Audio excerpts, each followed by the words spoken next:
بندے ایسے بن گئے، اللہ نہ ہوتا تو کیوں ہوتے نا؟ جب ڈھیروں ان کے سامنے رشوتیں رکھی گئی،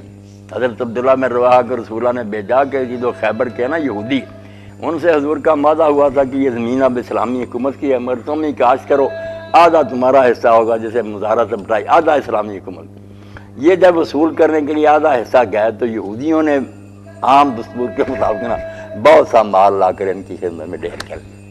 کہ عبداللہ تم یہ لے لو یار، حصے وغیرہ چھوڑو، تھوڑا سا لے جاؤ، باقی ہمیں چھوڑ دو۔ انہوں نے کہا نا نا نا، اللہ کے بندو، آپ اچھے طریقے سے 2 حصے کیے اور ان پر چھوڑ دیا کہ ان میں سے جس حصے کو تم پسند کرتے لے لو، اتنی رعایت میں تمہیں دے رہا، حصے برابر ہیں،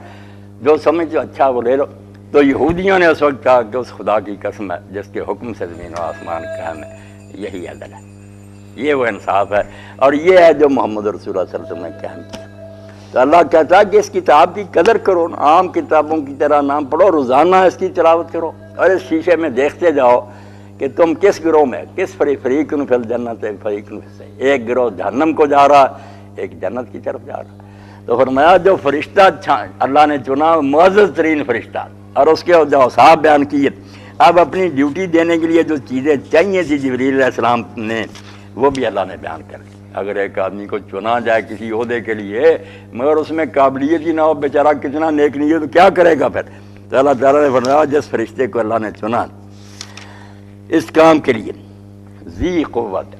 پہلی بات تو یہ کہ اس کو ہر طرح کی اللہ نے طاقت دی، کوئی شیطان اس پر غالب نہیں آ سکتا، اس کو مغلوب نہیں کر سکتا،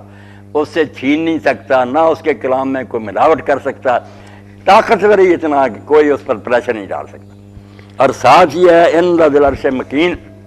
کہ وہ بھی نہیں کہ کسی کے ذریعے اللہ کا کلام اس تک پہنچتا ہے، اللہ تعالیٰ تک اس کی رسائی ہے، خدا کی بارگاہ میں مقرب ترین ہے، ڈائریکٹ اللہ سے سنتا۔ یہ ساری باتیں ہمارے دماغ میں قرآن کی قدر بنانے کے لیے کہ اس کتاب کو دیکھو، عرش عظیم سے مالک کائنات نے تمہیں یہ فرمان بھیجا اور اس کے لیے چنا ہے، تو اپنا سب سے اعلیٰ فرشتہ، طاقتوں والا، اللہ کے ہاں اس کی بڑی قدر ہے، مطاع ثم امین، اور اس کا حکم بھی ماتحت فرشتے مانتے ہیں۔ ساتھ کی بات ہوتی ہے نا، افسر نیک ہوتا مگر ماتحت تعاون نہیں کرتے، پھر بھی گڑبڑ ہو جاتی۔ کیسے قرآن ہے کہ سطر میں بیان کر مطاع نہیں، اس کی بات سارا عملہ مانتا،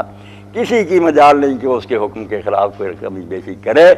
ثم امین، اور ان کے ساتھ ساتھ وہ سب سے بڑی بات یہ ہے کہ امانت دار ہے، وہی اب بددیانت ہو جائے، کام خراب ہو جائے۔ یہ تو پہلے جو اللہ